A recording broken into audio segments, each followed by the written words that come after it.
pense que la Loire a les plus beaux terroirs pour faire les plus grands vins blancs du monde.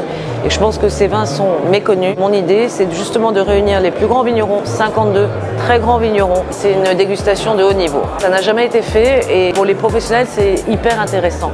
Parce que là, on a 1000 visiteurs, des sommeliers, des cavistes, des restaurateurs. C'était une très bonne idée de rajouter l'adjectif grand avec les vins blancs de Loire et de créer ce rendez-vous à Paris. Ouais, les vins de Loire ont une image très bonne, une image montante. C'est le vignoble d'avenir français.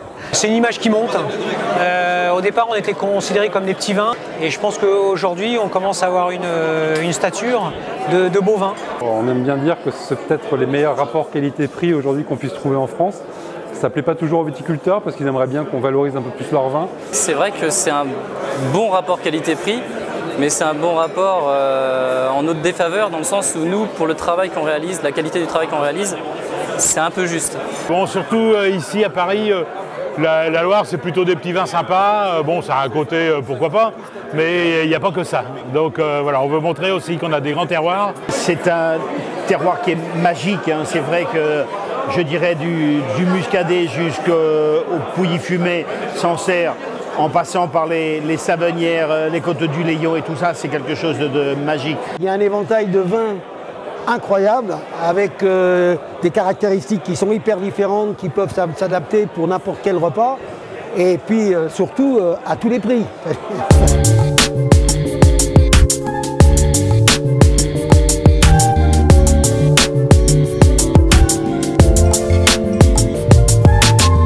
Figaro s'est associé à l'opération, c'est-à-dire le salon des grands vins de Loire, parce qu'on croit beaucoup, d'abord premièrement aux vins de Loire, on aime beaucoup Sophie Morgaut et Force 4, et on pense que les vins de Loire ont besoin de bénéficier d'une couverture médiatique dont ils ne disposent pas aujourd'hui. Ce salon est un beau salon, c'est une première. Bon, le cadre est magnifique et la clientèle très professionnelle. Et moi j'aime bien l'idée que toute la Loire monte à Paris. On est tous différents les uns des autres, il y en a pour tous les styles. C'est toujours merveilleux de goûter leur diversité, et leur diversité même de cépages, parce que c'est des vins exceptionnels. Là, j'ai goûté des vins d'un équilibre parfait, avec juste ce qu'il fallait d'acidité, de la rondeur. Il n'y a pas que des vins à goulayant ou de plaisir, mais aussi des vins que le monde entier nous envie de par leur singularité.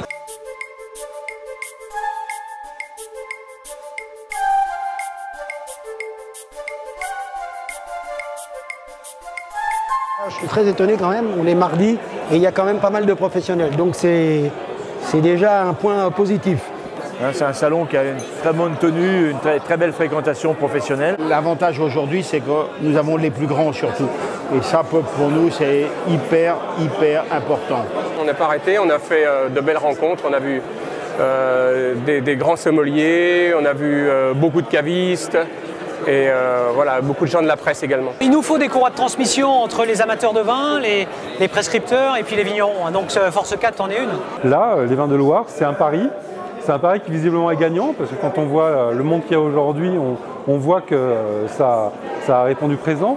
Comme tout ce qu'elle fait sur Paris, ce sont des salons qui sont primés, où on voit énormément de monde, où il y a une sélection de propriétaires qui sont prêts à venir nous présenter leurs vins. Et puis, ce que fait Sophie sur Paris, c'est exceptionnel. C'est une première, il y en aura une deuxième, une troisième, une quatrième et ça ne s'arrête pas. Maintenant, tous les ans, on fera les salons des grands vins blancs de Loire. La Loire a besoin de communiquer et de se faire connaître. Donc, à l'année prochaine.